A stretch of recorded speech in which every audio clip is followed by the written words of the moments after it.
today. This is 16th and the last session of this series. Uh, and Sanjana will be addressing this thing and we continuing from the point where she left in the last time. It has been a great experience uh, for all these 15, 16 sessions that we have had in which we read this book and also discussed many of the aspects. Um, so we are at the end of this book where we are actually reading the section on questions and answers, right? So Sanjana, would you like to start? Hey, Chachi ji. So the question where we ended last time was on page 182, the question on dialectical materialism. So we will start here. The question says, upon seeing the inequality and misery among humans, Karl Marx gave the concept of dialectical materialism, which was propagated as communism. It envisioned a utopian world in which a political system would emerge from this communist ideology that will overcome economic disparity among humans. In the last 70 years, two-thirds of the world adopted communism, and some profound experiments were carried out based on it. Due to this, millions suffered enormous hardships, being hypnotized with the idea of bringing that heaven to earth. We can now see that communism, at least in its experimental form, failed miserably. We, the people of the world, have proven that conflict cannot be the basis of happiness in human life. We have heard you say that behavior centered conversation can take humans to resolution by dispelling problems and discords amongst them. You have tried to say this again and again. Can you please elaborate on its true form? So I think very relevant question, especially in these days when now capitalism has dominated most of the world, and a lot of problems are seen in that system also. So I think it is always interesting to look at this. Let's look at the answer here. The hypothesis of dialectical materialism is that all that is happening is a result of tussle. Practically, it can be seen as you exert a force on me and I exert a force on you. And that is how we go about our lives. This has been the way of their thinking. It has been believed that this tussle leads to progress of both or progress of one at the expense of the other. On the same basis, it was thought that might alone prevails. The meek are not worthy of existing is the belief of dialectical materialism. I have seen that there is no tussle in existence. Each and every unit has absolute strength. Even a subatomic particle has absolute strength. So does every atom, every molecule, bodies composed of molecules, all these have absolute strength. All these are capable of manifesting the way of complementariness in the form of offering and accepting among one another, the result of which is progress. This dialectical materialism could not have been written if they had understood existence. So, I am also not very familiar with dialectical materialism, but to prepare for this question, I did some reading on the internet. And as we were discussing earlier, uh, you know, basically what, basically the idea that it is referring to, as I understood, is that it is the tussle or it is opposing forces which actually lead to progress. So there is actually a law, given by many communist thinkers and scholars, which is known as the law of unity and struggle of opposites. It is very interesting, and I would recommend that to learn more about this, you can Google this. What this law is essentially referring to is that is the idea that the identity and struggle between two opposites or between two polar ends is actually what leads to progress. So for example, positive and negative in maths, or when it comes to electricity, there is a positive flow of some particles, there is a negative flow of some particles, and it is the forces between the two, the opposing forces between the two, which results in electricity. Or in chemistry, there is some integration or some combining happening, and there is some disintegration happening, which is further leading to something being created. So similarly now, because this is materialism, it also looks at the human being as a body. So within the body also, there is some force, there is some tussle that is going on, which is leading to a counter reaction, which is leading to an opposite reaction, and these are what are leading to progress. And basically, when we relate it with Madhyadarshan, we are able to see that the opposing forces can be correlated with Sam and Visham. And as Babaji has also said, the Sam and Visham have always been easier for human beings to identify. It is the force that maintains, or the Madhyast force, that is what has sort of eluded us till now. And somewhere when I was reading up on dialectical materialism, I felt that had also, possibly caught on some aspects of the positive and the negative, but missed out on the Madhyas. So, I think that is what that is how I interpreted this. Let us move ahead. It is only by not using the intellect properly that we end up with such thoughts that only we will remain and everyone else will get wiped out. Only our religion will remain and all other religions will perish. Only we will remain and rule the earth, everyone else will perish. We hear such boastful slogans on a daily basis. We have not found any definite direction and goal from these slogans, nor will we ever. I have seen that we can have a definite program only when our direction and goal have become definite. I have studied this and I impart it accurately to those who want to study. I do this every day. It is not as if I am doing a huge favor to it. The way air does its work, water does its work, I do my work in the same way. I have firm conviction that whatever work I have been able to do and for whatever duration, I have done only for this understanding and only for this objective. Through this, I keep finding resolution easily at every turn, issue, work, behavior, production, exchange. I am happy thereby, and so is my family. I see that every family wants to become happy. Every human wants to become happy and wise. No one wants to be a fool. So much so that even if you call a fool, he would respond with a cuss and call you a fool. This happens because the unacceptable is not accepted by him. Foolishness, tussle, offense, revolt, and fighting are not acceptable to me. Materialism asserts that nothing can happen unless there is offense and revolt. So, once again, just highlighting the fact that these opposite forces need to be in they need to be in function, they need to be in operation for progress to happen. And Babaji is directly countering this idea. Instead, let's see now what he is proposing. Instead, here, resolution-centered materialism, which in Hindi is Samadhanatmak Bhautikvad, postulates that everything in existence has absolute strength. The absolute strength is manifested as use, right use, and purposeful use. This is the natural beauty of an awakened genius.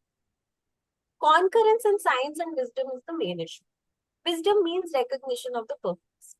Purpose has to conquer with science, and science has to conquer with wisdom. Science conquering with wisdom means that humans become capable of analyzing for the purpose. Our logic is incomplete until we can analyze for the purpose. Thus far, the proponents of science have claimed that they have given materialism that is based on logic. If that is the case, then the first logical question is, what is the nature of I? Who am I? Why am I? How does our peace, unrest, happiness, sorrow take place? Why do we suffer? Why do we feel happy? We don't find answers to these questions in science. If we begin with a lie, then we can't reach the truth. There is a resolution, destiny, and a course of destiny in existence. The course of destiny is in the form of a movement towards resolution, which I have tried to explain in resolution-centered materialism. Behavior-centered conversations is also written on the same basis. Humans want to become happy, and resolution equals to happiness, and problem equals to sorrow. One must have resolution. How will resolution happen? It will happen through behavior. How will that happen? We will become resolved through relationship, values, evaluation, and mutual satisfaction. We remain afflicted with problems as long as we don't recognize relationships until we don't fulfill values according to relationships. Resolution happens when relationships, values, evaluation, and mutual satisfaction come together. This coming together transforms four problems into one resolution. Humans have become buried under problems. Anywhere you see, there are only problems, and humans are nowhere to be seen. The result is endless social, political, cultural, and economic problems that have eclipsed humans. Every human life ends with struggling with problems generation after generation. Its alternative, behavior centered conversations, postulates that humans become resolved through behavior. Behavior happens in our relationship with humans and in our relationship with the natural surroundings. All our behavior with natural surroundings has to be according to law, regulation, and balance for us to find resolution. Otherwise, we will become afflicted from problems there, which is our present condition. We engaged in industrial activity without right understanding, tore Earth's guts apart, and as a result, we are suffering. These problems have raised a question mark on human survival on this planet. In my view, every human can become resolved irrespective of who they are and what they do. That's what is postulated in behavior centered conversations. Its essence is relationships, values, evaluation, and mutual satisfaction. We are all familiar with these words as Sambandh, Mulya, Mulyankan, Bhuvendriti. This itself leads to our attaining all round resolution.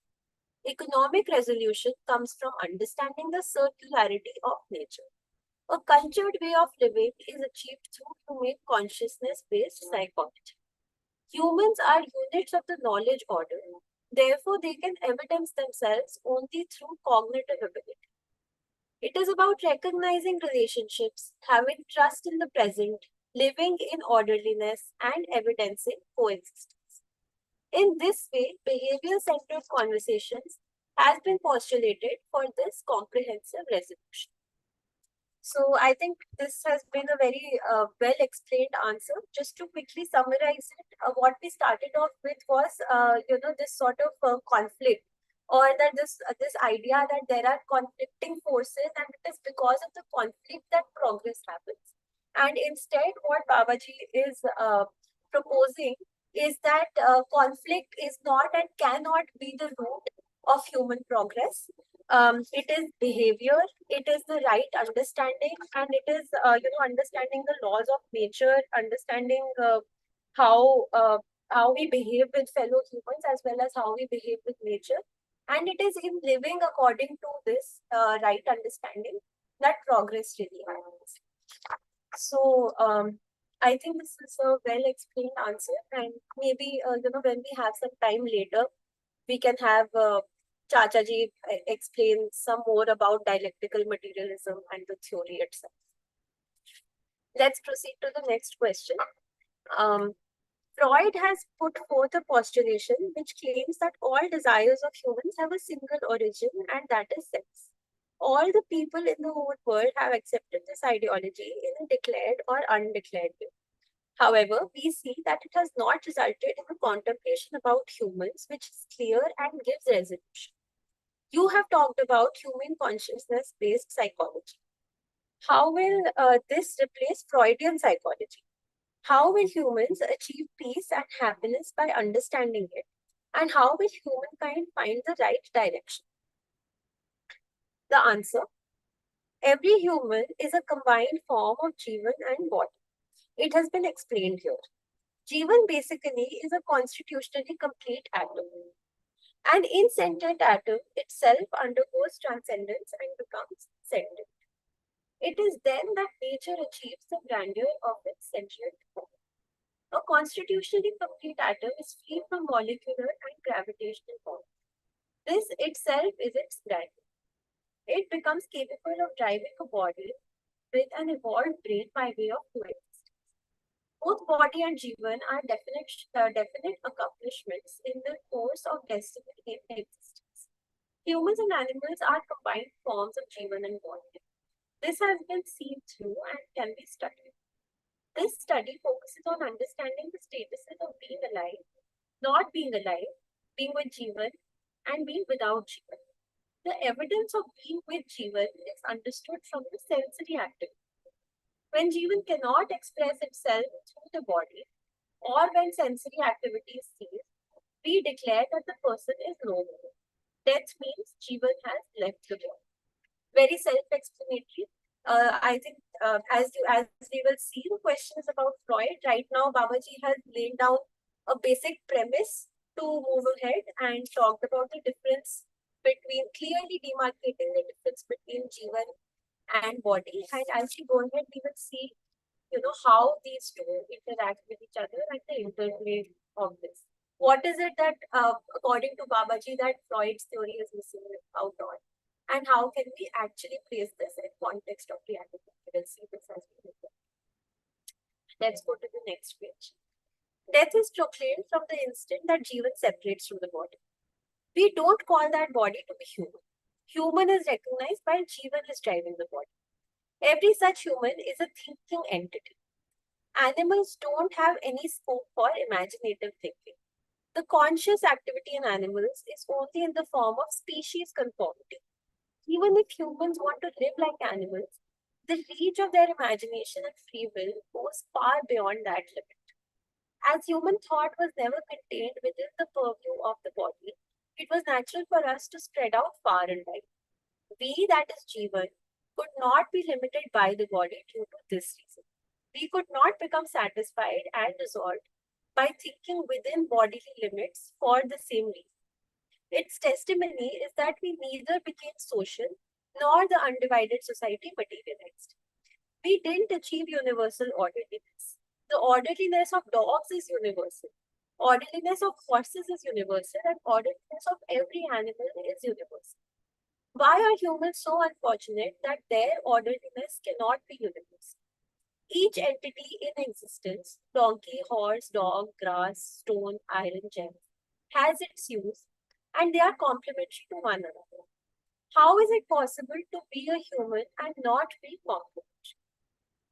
So, Babaji has also drawn a quick difference between humans and animals. And he has written that in animals there is the element of imagination or creativity is limited by their species. So, I remember when I was in Manav Tirth, I spent a lot of time in the Gaushada, which is the area of the cows. And, sometimes we used to tie up the cows to give them their food. And sometimes I was very amazed, that even after tying them up, they somehow found some way of, freeing themselves because they wanted to eat more food.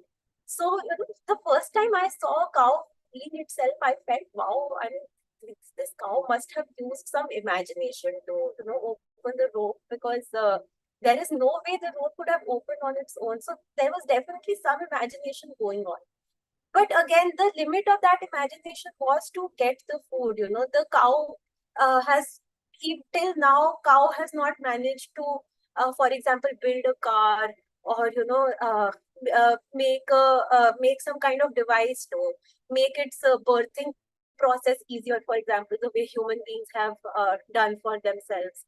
So, clearly, the cow has not been thinking about philosophy or where did I come from or what is my purpose. So there is some level of imagination in the cow, but clearly, it is limited by its body. Whereas in humans, this imagination and the free will goes far beyond the limit. Yet, despite that, we are still not able to live with orderliness. This is what Babaji has explained. Moving ahead, thinking is intrinsic to us. We humans cannot remain silent. Silencing thoughts is not in our hands. Being silent is anti-nature, anti-destiny, anti-progress, and anti-ability.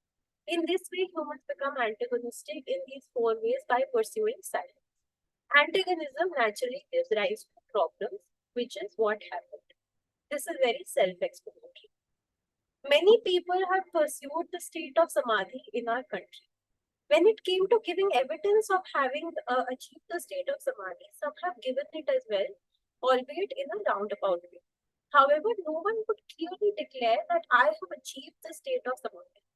The result of it is precisely this, and I am its evidence. Then came the divine incarnations. All the documents of divine incarnations in human form are the ultimate flights of human imagination. This was done only for the good, but it didn't result in the good of all. This means it didn't result in evidence of resolution, prosperity, fearlessness, and coexistence. Undivided society and universal orderliness could not be evidence. Every human didn't become capable of testifying of having becoming wise. Everyone didn't achieve happiness, peace, contentment, and bliss. It is from this standpoint that I am talking about the failure of these efforts. Its opposite, materialism, talked about accumulation and comfort, which also didn't work, and that too has come to the brink of failure. Success comes only from awakened consciousness. So, in the previous question, also, we had talked about materialism. In this quick paragraph, we have talked about idealism, specifically in the context of our country, which has revolved around samadhi and certain processes which have, at least according to our shastra, they have talked about knowledge and some level of higher attainment. But even those, according to Babaji, have not been very clear, and no proof has come out of this. So now, the main question, where does consciousness reside in humans? Consciousness resides in Jeevan and not in body. Freud, the person you mentioned, has nothing to do with Jeevan. So this is where the critique of Freud begins. Before this, we can say that there was some groundwork, some background. Let's look at what Babaji is saying. If sexual lust is all that Jeevan wants, then that has already happened in animals, like dogs, cats, etc.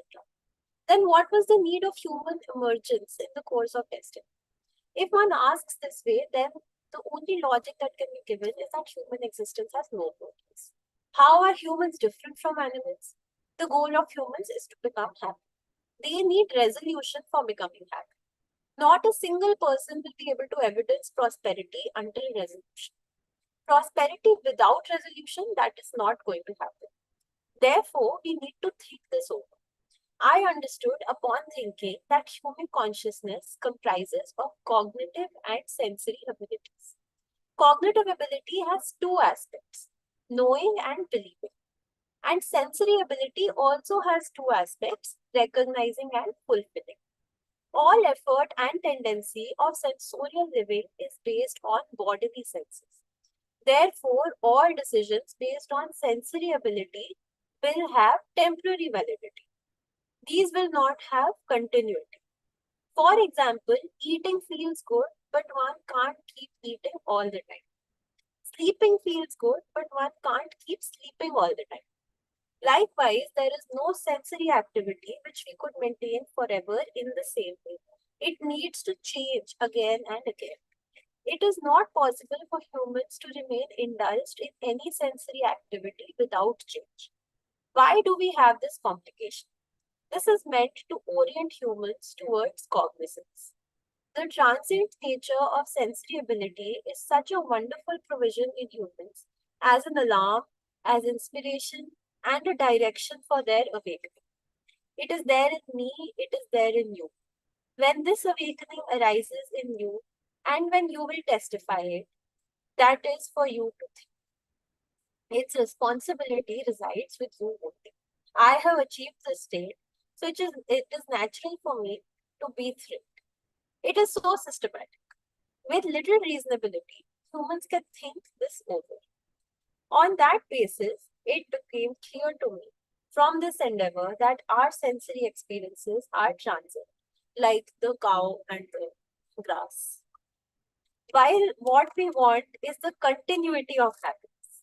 We get a glimpse of happiness through sensations, but we don't have realization of happiness. Our thirst is for happiness, which cannot be quenched without realization. Realization has continuity, it doesn't break anything. Therefore, it was needed for the continuity of happiness. The transience of sensations is natural. This is inherent in orderliness. On this basis, I could appreciate its value. So, this was again very nicely explained. Coming back to Freud, Babaji mentions that if the sexual urges were all that were needed, uh, you know, then humans would have used them to achieve some whatever higher state they needed to. But then he also says that we can't be in any state of sensory pleasure for a long and continuous time period. So there has to be something more, and again, because we are the united combination of Jeevan and body, there is any theory that is on the basis of only body is, of course, incomplete and will not be able to help us fully understand ourselves. So let's move ahead. After this, I found the meaning of cognizance, which is when all activities of Jeevan become infused with realization. This itself is humane consciousness or awakened consciousness. I have myself realized. I impart its study to. It is achievable only by way of study. Reading and reciting this again and again can be helpful for understanding. The foundation of humane consciousness is established once Jeevan is understood. So, understanding Jeevan is key. The foundation of humane tradition is established once humane conduct is understood. Humane tradition is not possible without understanding humane behavior and humane conduct. Humane conduct is a reality which is the same in all places and times. Conduct is a combined form of values, character, and ethics. Character is rightfully owned wealth, rightful marital relationship, and kindness in work and behavior. Ethics is right use and security of body, mind, and wealth. Values are about ability to do the right evaluation and finding mutual satisfaction in relationships. The goal of Jeevan is happiness, and the goal of humans is resolution, prosperity, fearlessness, and coexistence. We link every aspect of our life with ethics for achieving these goals. Ethics are meant for these goals only, and this is its purpose. It is the same way for values and character. We become unhappy with dissoluteness, in unethicalness, and when values are disregarded. In this way, living with values, character, and ethics itself is human conduct and intrinsic human nature. What is needed for living with such conduct? The knowledge of existence, Jeevan, and human conduct. So this corresponds with the three kinds of gyan that Babaji has spoken about. And that is actually what is going to help us understand this in totality. What is knowledge? Knowing and believing itself is knowledge. It is only upon knowing and believing that one goes about searching for the point of its satisfaction. If we don't know and we don't believe, then why and where will we search for the point of satisfaction? For example, we know and believe in Delhi. Then, only then can we make a plan to go there. If we don't know or believe in Delhi, then how can we make such a plan? We believe in the existence of the moon, and we have reached there as well. We do a lot of things to reach the point of satisfaction of knowing and believing. The main proposition here is that coexistence is understood from understanding existence. Thereupon, human conduct emanates. Human consciousness-based psychology explains all this. Additionally, I have seen 122 conducts in Jeevan. How many of these 122 conducts happen in Man? How many in Vritti? How many in Chit? Buddhi, Atma? I have tried to explain. What is its purpose? The purpose is, as one listens to it and incrementally starts understanding it, one goes about searching for the point of satisfaction, which is achieved in realization. Thereby, one attains the capability of imparting both in others.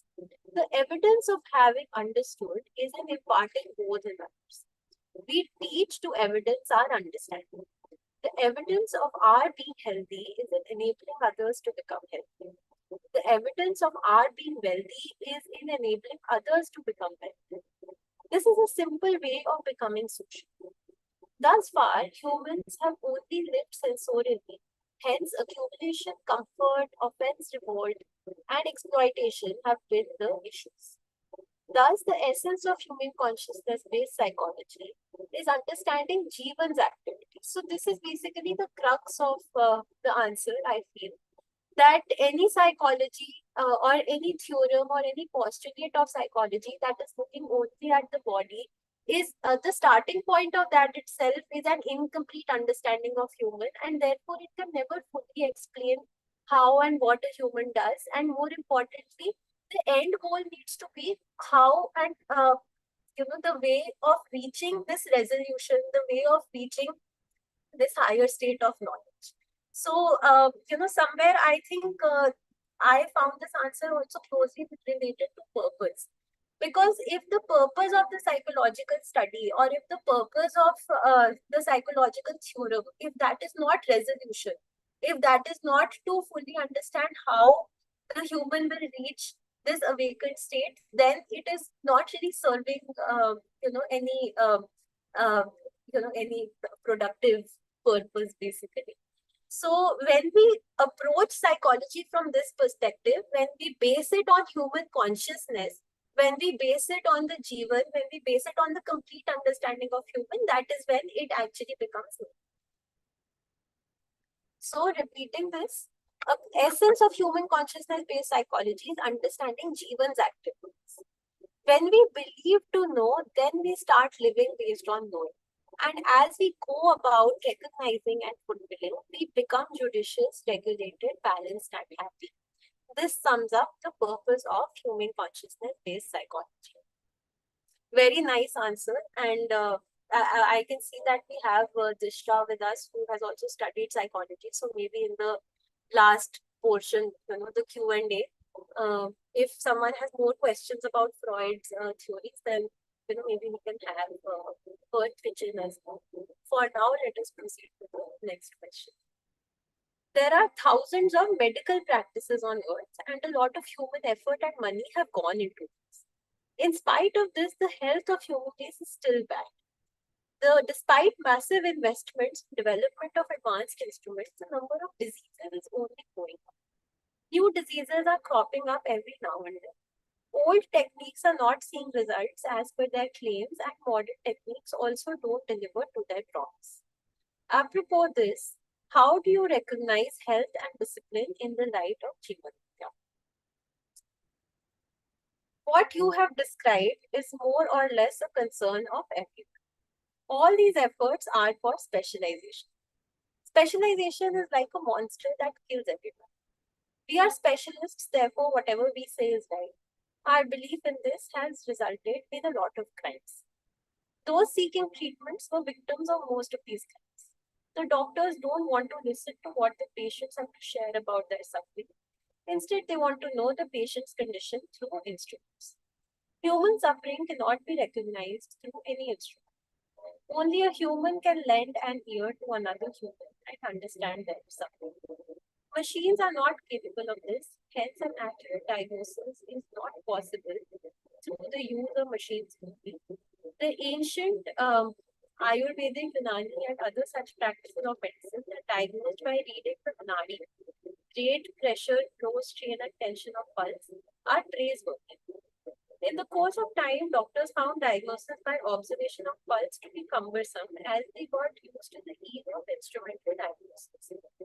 Now, everyone wants to use instruments for diagnosing and understanding disease. Whatever we decide based on instruments fails to satisfy the patient. And the doctor too remains distant from recognizing the true cause of the disease. So when it comes to drug discovery, research, and advancement in medical science, it invariably misses the point. What needs to be observed is the holistic suitability or adversity of these treatments for patients. But this is not always the case. All the specialists have become stuck in the pursuit of comfort and accumulation. A specialist in a big city prescribes the same medicine and treatment that a small town doctor, but charges 100 times as much. The patient too thinks that the doctor who charges higher is better. Do you see this madness? Thirdly, they have never tried to think holistically in medical science, meaning they've never thought of being true doctors. They have never even tried. Holistic medical science means to first recognize the state of good health. Thereafter, we assess the state of ailment, which is done by reading the pulse of the patient. Then, upon matching it with the patient's symptoms, the disease is diagnosed and a treatment is given. If the treatment is successful, our understanding will be considered right. Otherwise, it is considered wrong and further research is needed. This is in contrast to what is prevalent today, where the doctors say that they are right irrespective of the success or failure or of their treatment. This lack of accountability is dangerous.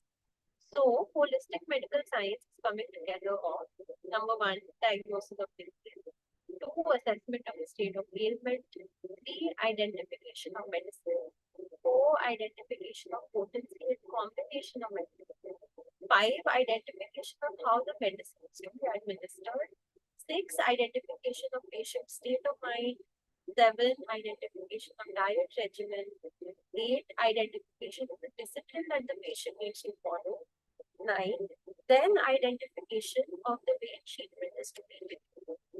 Any disease can be treated fully with yoga and meditation. Other two aspects in Ayurveda, gem therapy and mantra therapy, have limited use.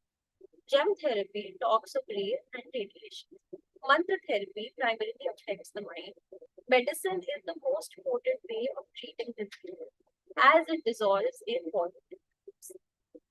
Body is an orderliness in itself, and the knowledge of healing it from diseases is inherent in the body.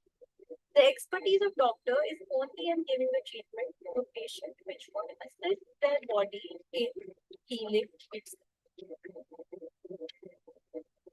This is the only approach of medicine that can work. We need to disengage the field of medicine from specialization and make it commonly accessible. Health is related to the body. Discipline is related to the mind. Discipline is based on law, justice, regulation, and balance.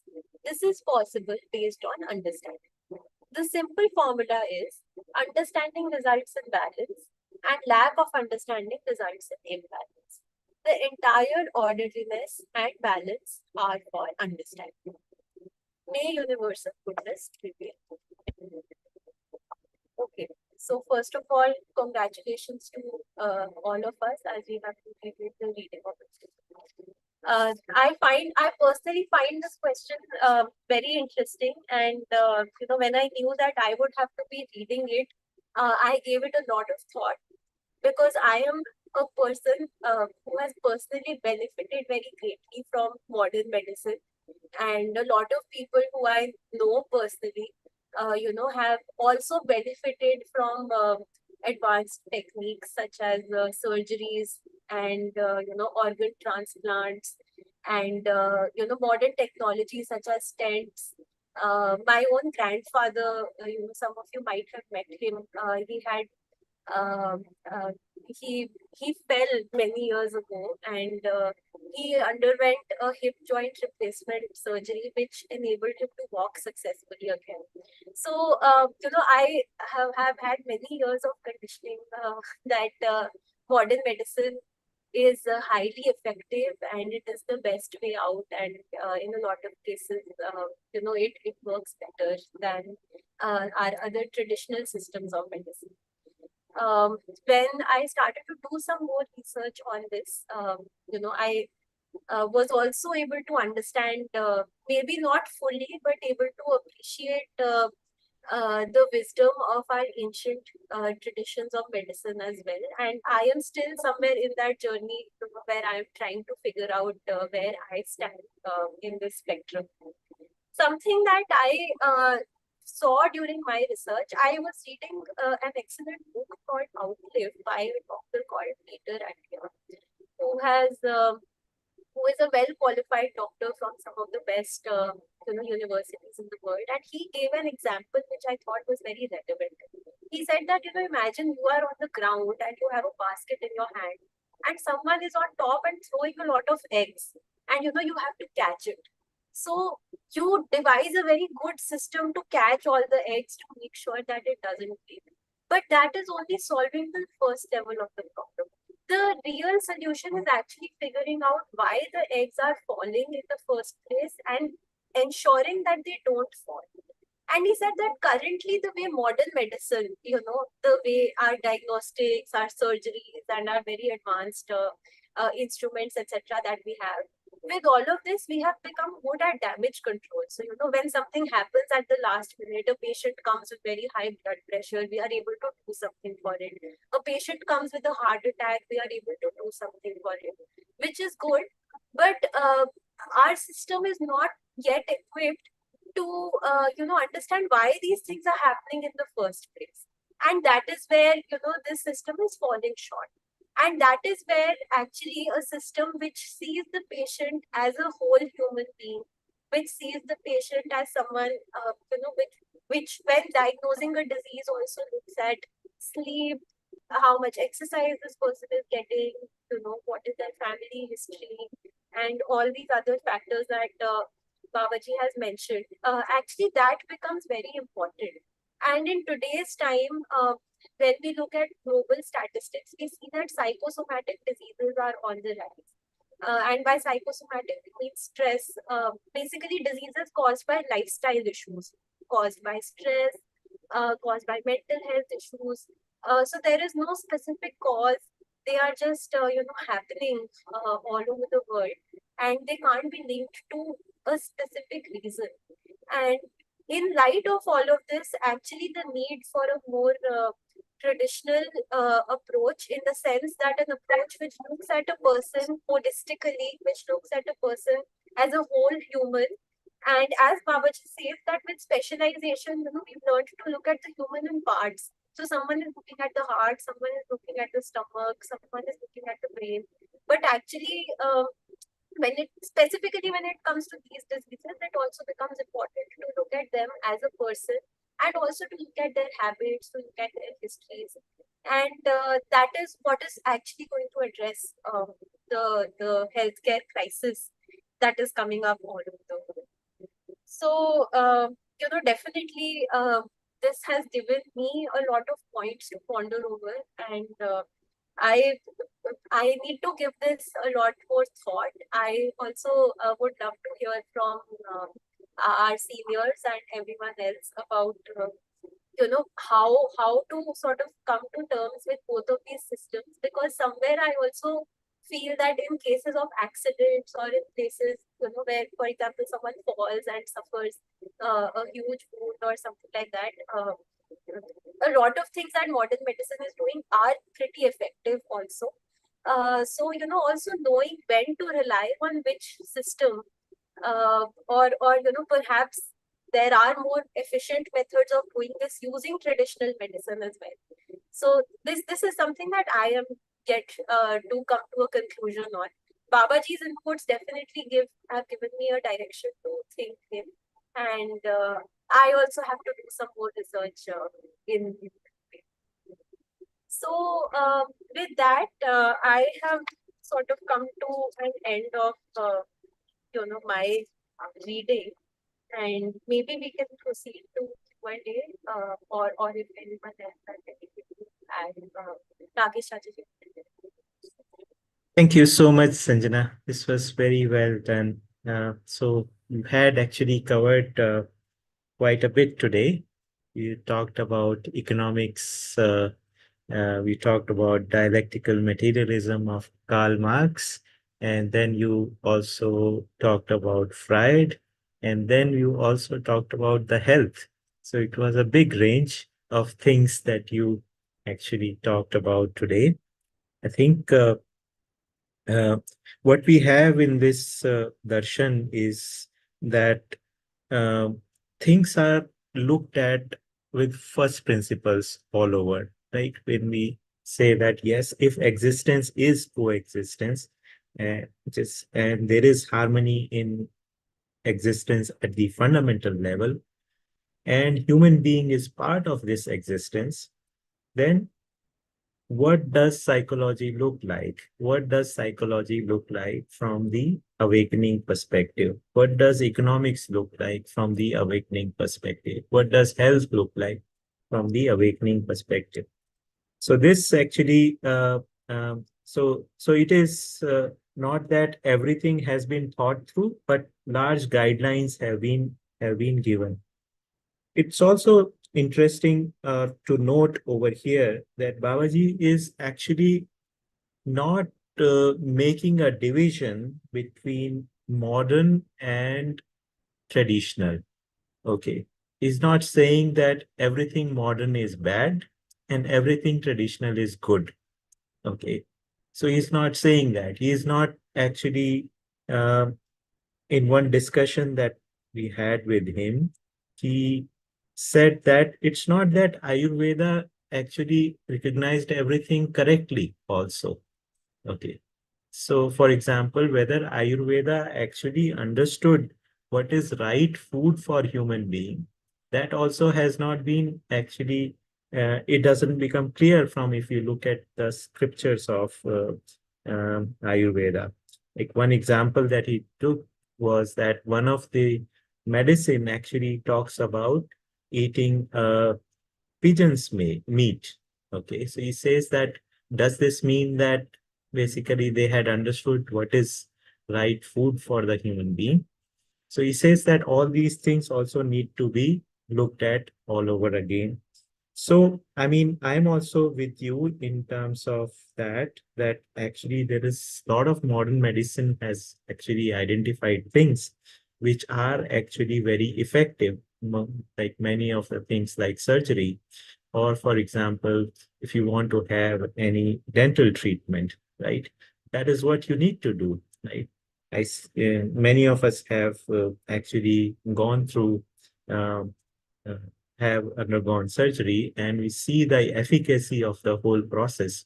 It has become very effective. They are able to address the things, and we actually recover in a certain amount of time.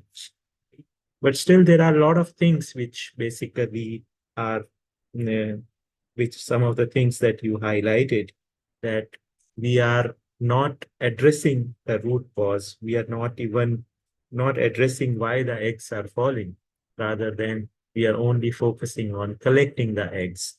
Okay. So, and somehow becoming more efficient at it. So, not really addressing the root cause of why the eggs are falling in the first place, right?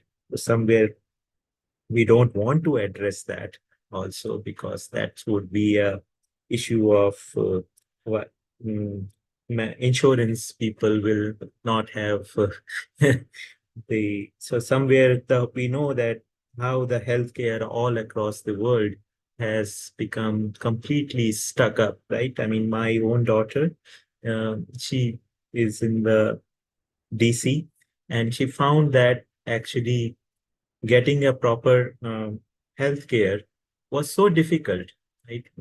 So, so it was much easier. She found it one after coming back over here, that we could actually get some treatment for her. But that's not to say that basically treatment over here in India is better or it is not so good elsewhere. We just are looking at the things in the from the first principles way. That what is the right things? There are many things which are good in the modern medicine. There are many things which are good in the ancient ones. We need to find what works and take our call, right?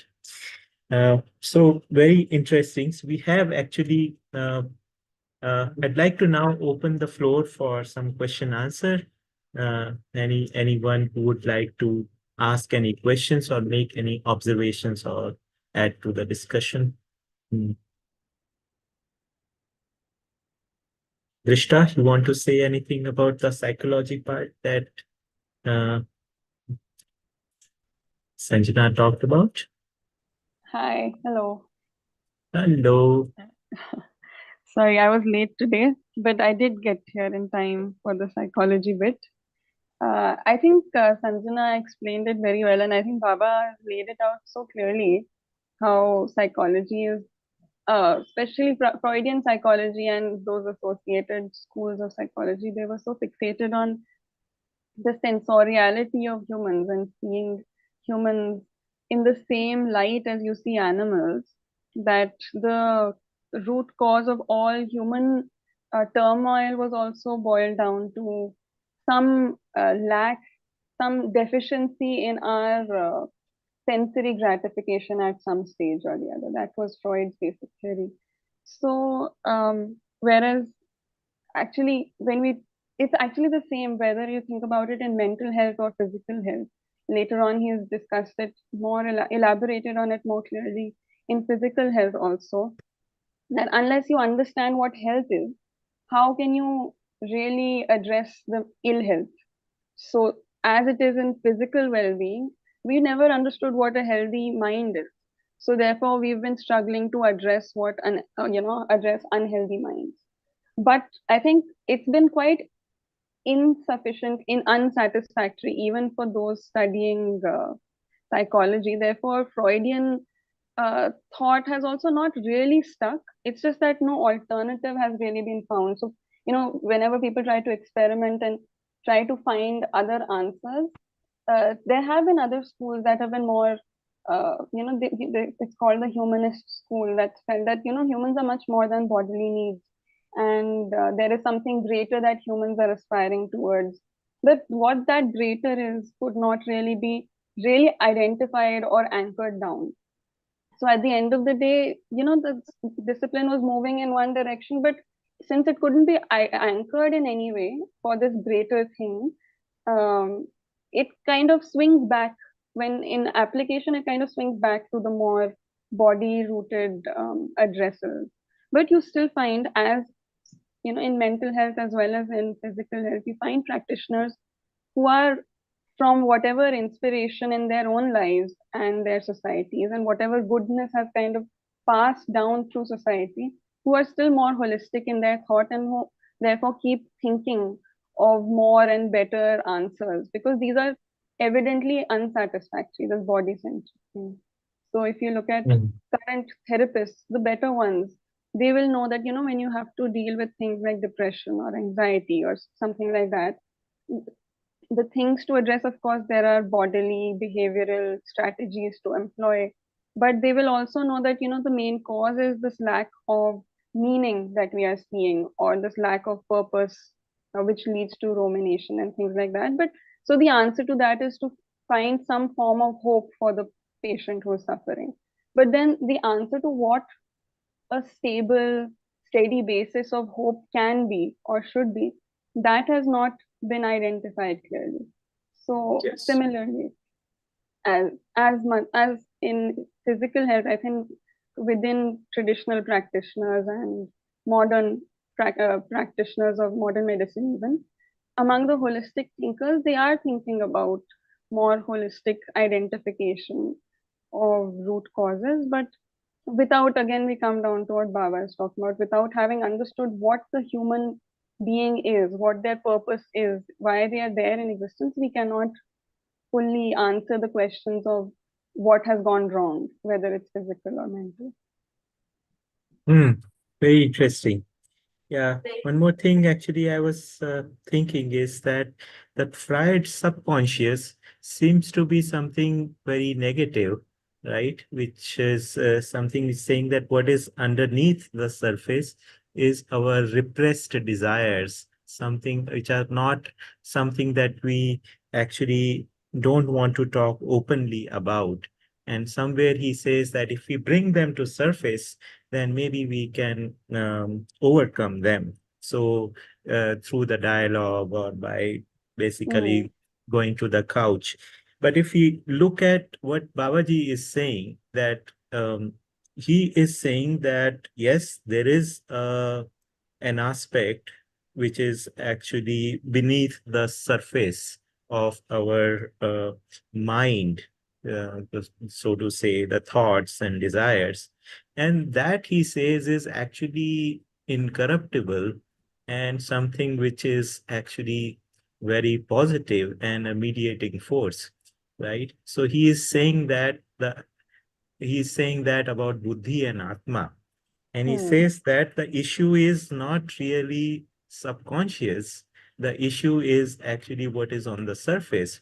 And the surface, actually, if it is given the right content to align it with the what is underneath, then the things become right. Right. So the message is actually kind of becoming 180 degree to what Freud is saying. I think Freud made a good beginning to actually say that we need to interpret the dreams, right? There needs to, which is actually in some ways saying that we need to actually look at not just the body, but something which is happening in the mind, right? So it is a step forward, and there is an attempt to actually listen to the person through a dialogue. But the reference is missing of where we want to actually go to, right? So what is it that we are trying to conform to? What is the destination? That is not becoming clear. So it is becoming interpreted as um, basically something to um, addressing our repressed desires, and whole lot of theories that have actually come out of that, which um, I don't know. I mean, how much is the truth? Maybe people find some relief out of those therapies, but the final one is what we don't know whether that is the final solution, really. Yeah. I have Yeah. one more point to just add to that, Chachaji, and building Mhm. on Drishta's point, the reference we take is very important. Actually, this is something I had wanted to share while reading out the question, forgot to do so.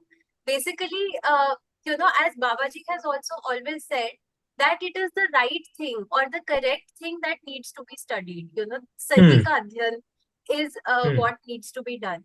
And Hmm. how most of psychology in that time in the 1900s and most of Freud's research, how it actually happened was that a patient was brought to them, and this is someone who is already suffering from hysteria or some kinds of issues or some kind of imbalance mentally, and then a diagnosis was tried, like they tried to reach a diagnosis that what is sort of going wrong here, and then they tried to generalize their findings. The issue with that is that you're beginning with a set of people uh, who are already patients, who are already suffering. So the reference actually is not in the Sahi Ki Roshni. The reference actually is not of what is the true correct state of mind. So actually the adhyan has to be done of the sahi, of what is correct, of what is whole, of what is complete. And I think somewhere that reference of whole and complete and right, that has been missed out in this approach to the psychological practice. Versus Yeah. when we look at Babaji's approach, which is to examine his own mind and the way his own activities and his own 122 acharans are happening. And because he has reached that state, he is able to say with that validity that this is how it happens when everything is correct. This is how it happens naturally. This is how it happens in a realized person. So there we actually have the reference of right, versus in most psychological, psychoanalytical theories that came up in that time, we don't have that reference of right. Indeed, actually, this is a very important point, and we see this thing coming up in all the literature of Madhyas Darshan, whichever things that we read, that he is actually establishing a new normal. He is establishing a reference, or he is establishing a normal. I mean, as one discussion, in fact, Nathal pointed out that there was no normal or no reference was there. So instead, we were actually trying to arrive at whatever was our imagined uh, normal.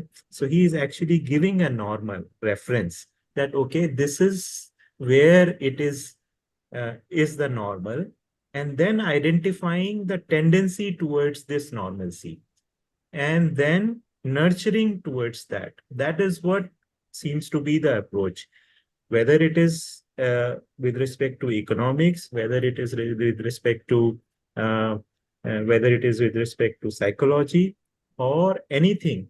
He's always actually identifying what is the normal. And second thing that he is identifying the tendency towards in the human being or in the society towards that normalcy. And then actually encouraging or basically uh, nurturing that tendency for normalcy. So that is something that we can actually see all over the place. Very good observation, uh, uh, Yeah. Sanjana.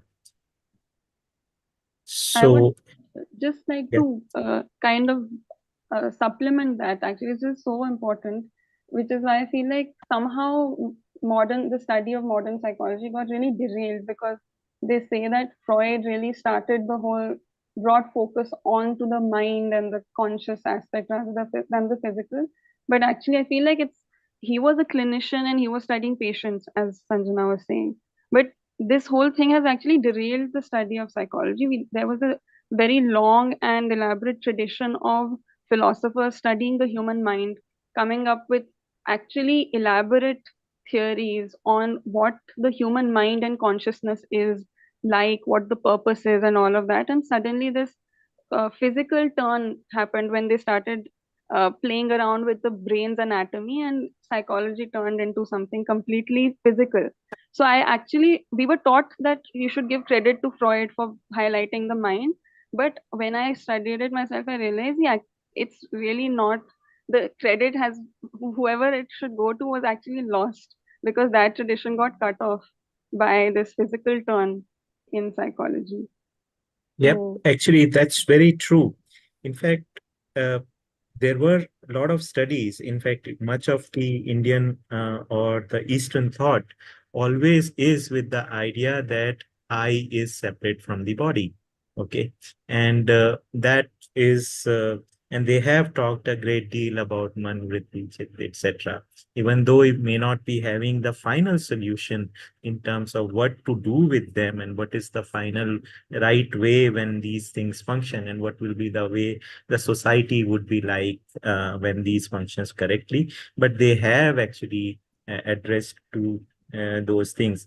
And the irony is that more successful we are becoming in understanding the brain, we are actually attributing everything to the brain. More and more things we are actually attributing to the brain.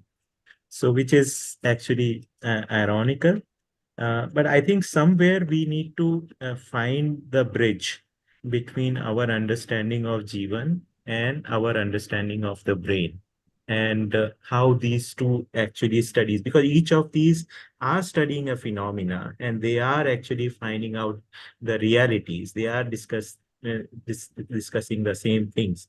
And finally, the knowledge uh, uh, with of both ends need to actually come together, right? And we need to have a comprehensive understanding of both body and the mind, the both body and the Jivan. yeah. So that is something which, and only when that happens can we actually have Jeevan Vidya truly integrated in education. In Otherwise, we will actually just be talking in terms of some moral things to do. But if we really want to have integration in education, we will need to um, figure out the real connectivity, right? With respect to this, this is the central piece, that the mind and body connection, right? Which is the central piece that need to be. There are other threads also that need to be sorted out, but this is the central piece. Yeah. Mm. Okay, good. Anyone else would like to actually add to this discussion? Anything that Yes, yes, Bhaiya. जी भैया So बिल्कुल continue. it was a wonderful journey with all the speakers giving their best. And I have fully enjoyed all the sessions. I missed one or two sessions, but try to listen it through YouTube, which you were doing in a very perfect manner. So what I see is the journey started like Babaji started this question of who the Brahma is and what is bondage, what is liberation, and then giving the answers to the questions: what is God, what I am, and what is to be done. And the most important aspect of learning here, or which we can implement in our life, is the idea of that we are living in a state of pleasure, health, and profit, and then change it to justice, dharma, and truth. So these were the very good ideas. If we really implement these things in our life, then the problems can be reduced, and ultimately, the Babaji's the idea that what is the lakshya of every person or the goal of every person is to resolution and then prosperity and fearlessness and the coexistence. All the answers will you will be getting, and it's a wonderful journey, and so many things we have learned and would try to implement in our life, and we'll try to learn more about this particular this Madhyas Darshan. So it's a very enlightening journey, and thank you very much to you who was guiding every time, and thank you to all the speakers who have come forward and given their best. Thank you very much, Priya. Thank you. Thank you, Ganeshji. Yeah, indeed. I also want to extend my thanks to all the presenters who have given their best, as you said. Drishta, Spencer, Jay, Kevin, Uhu, Estelle, Nathal, now Sanjana. So basically, this English translation is meant to make a bridge to Madhyas Darshan for those who speak English. And this exercise of 16 sessions has given me many useful inputs for the translations improvement, which I am currently doing.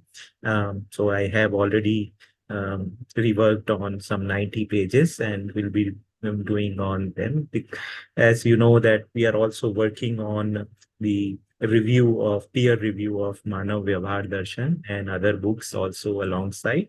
So a lot of changes in the choice of words and the way that we are our understanding of the things has improved in the process. So I will bring that into the translation in the future edition of the book.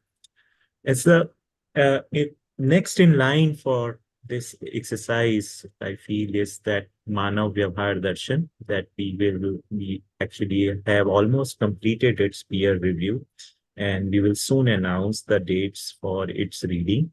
So I think the process of this process has been quite good, in which some people actually come in and they read a section. One good thing is that the uh, the load does not come on one single person, but it kind of gets shared, and there is a newness, and each person is bringing their own perspectives and backgrounds, a lot of depth that we are seeing. And the translation is becoming alive, the text is becoming alive with the person. So that is something which we really found that was happening, right? It was real.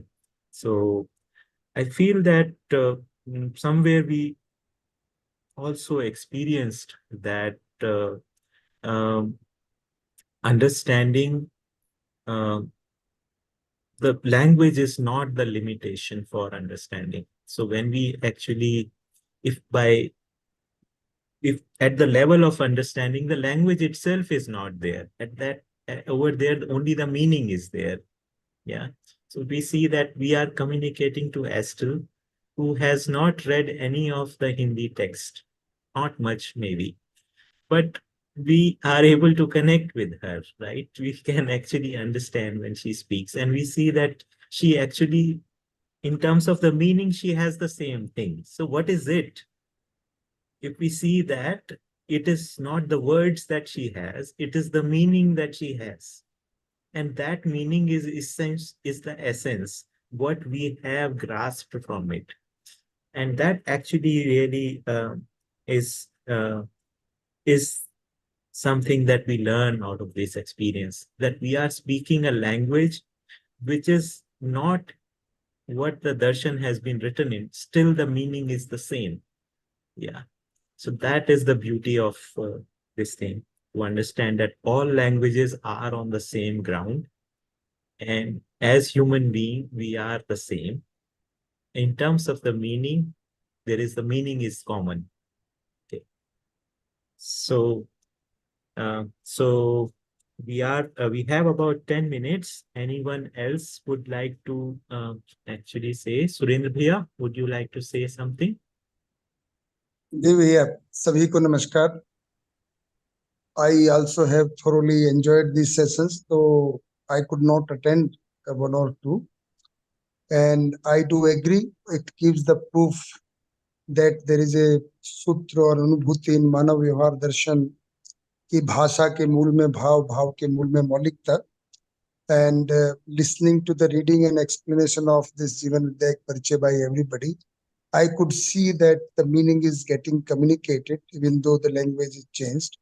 And I think Sanjeev Bhaiya, Rakesh Bhaiya, I'm sure you must be sharing the feeling that we feel satisfied that this peer review job has been successful if meaning has been communicated.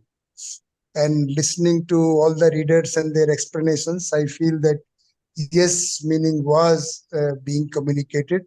Though it is fair to say that we might be biased a little bit because we are the one who have contributed to this, but even discounting that factor, I feel that yes, fairly, like listening to Ganesh Bhaiya and Spencer and everybody else who have shared. So it gives us more encouragement to do more better. And I think I'm sure you have planned the session for feedback in the Yeah. next session. So we'll be looking forward to the feedback also, so that we can do better job. I also had a thought about this Freudian psychology today, what Drashta Beta and Sanjana Beta were talking about, and I do agree. But at the same time, I was thinking of adding one point to that discussion, that to give benefit of doubt to Freud, he didn't have any enlightened person to study. Neither he himself was enlightened, nor he had any sample people to study. He was studying the psychology of animal consciousness people, as we know, Jeev Chetna, or inhuman consciousness. And if the sample was like that, so all he will end up studying is the animal consciousness, which is Ahar Nidra Bhay Maithun. So it's like Gigo, garbage in, garbage out. It's only Nagarajji, as we say, new normal, or the awakened psychology, as we are calling it. 122 conducts, as Sanjana Beta was referring to, are the conduct of awakened Jeevan, enlightened Jeevan. So that's how the progress has been made. And I think that's why the Freudian psychology is incomplete. But it seems to fit onto the animal consciousness itself in that domain. Which is what people say, that people keep on thinking about eating, mating, and sleeping like that, which is what happens in animal consciousness. So I think we are moving forward in the consciousness development area, and this Madhyas Darshan is the basis that studying which we can all have the society which can be awakened, and a tradition can be established. So I feel very happy to be associated with all of you, that whatever contribution a little bit can be made in that direction. Thank you, everybody, with that. Very nice, Surendra. All the points very valid. Sanjeev Bhaiya, would you like to say something? नमस्ते फिर से सभी को. Yeah, I was just remembering a few years ago, I think it was around 4 years ago, that you initiated a process of reading Jeevan Vidya Parichaya by a few of us. I was also one of them. And the draft was written by you. And, like in these 4 years, and I think something good came out of those sessions. 4 years ago, when we read Jeevan Vidya Parichaya, we actually got together as a team and started translating books, taking individual responsibilities and collectively taking responsibility of reviewing the draft translations by any one of us. It was very creative of you at that time to conceptualize that let us do such a group reading. That also was over, I think, some 4 to 6 weeks. I don't exactly remember. it is very creative of you to have conceptualized this group reading also. Again, spread over 8 weeks by 8 participants, actually people of the next generation. And I think something wonderful is going to come out of this also, which I cannot even describe. But something is going to come out of it. And I feel very good to see that, there are more and more people, especially the next generation, who are taking interest in Madhyas Darshan, as well as I think they have, I can actually say only about myself personally. Like we have worked in multinationals, but our English is at best, of the working, we have only working knowledge of English, like we can just about manage. Okay. This next generation, when I see them talking, the content in English, like it is much more lively. So I look forward to their participation in the years to come, and all the best to the next generation. And thanks to you, Bhaiya, for having conceptualized this series. Thank you, Sanjeev Bhaiya. I think Babaji once said that you do whatever you can, okay? And then the people over there who speak good English will take it further, okay? You don't need to actually make the very best thing to start off, to start with. So English is not my mother tongue or your, and my knowledge of English is at best intermediate. So, but we feel the need for it. We feel the need for actually connecting it to the world. And somewhere we actually identified that if we actually do that, this darshan will become more accessible by having this bridge, right? So I think with this team, we will actually hear from them we have scheduled a meeting on this Saturday to take their feedback and a way forward. So I'm quite uh, uh, looking forward to this that how they would basically their ideas on how we can actually do better and what they would like to actually do and how they would like to join this effort, right? Because each person is going to come with their own ideas, and it is something that we may not have even thought over, right? And will um, enrich the whole process. Because finally, it is the people who take the darshan, not the book, right? So it is the person, it is with the person. So, yeah, very nice of you to say these words, Sanjeev Bhaiya. Anyone else would like to say anything? I think Estelle or Spencer wanted to say something. Yes. You unmuted, I have seen. Otherwise, they can speak on their experience. Yes, I still had a question, but she says the moment has passed. Okay. Okay. But I would just say that, yeah, a few different points that came to mind. Just regarding the translation.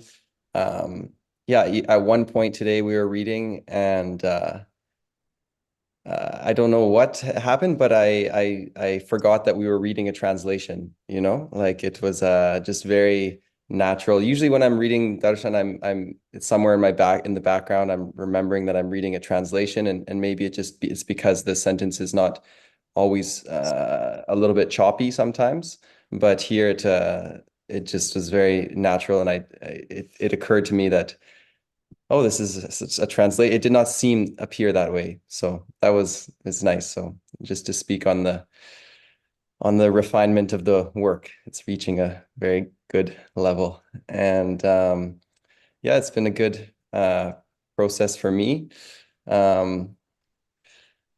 Just a couple things in the Sanjana ji, you read another line that sticks in my mind, which is when Babaji says,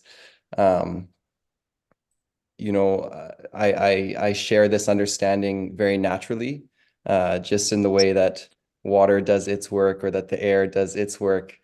I think from the first time I read that, it really stuck with me because you don't imagine the air or the water being effortful, in the work that they do. It's just, it does it because that's its waterness or airness. That's the nature of it, And so when I think about Babaji, just, sharing his understanding, doing his education, writing in a effortless or natural way, just fulfilling the responsibility, just like water, it just feels very beautiful to me. I hope to achieve that also one day. So that was nice. And then, yeah, regarding Ayurveda and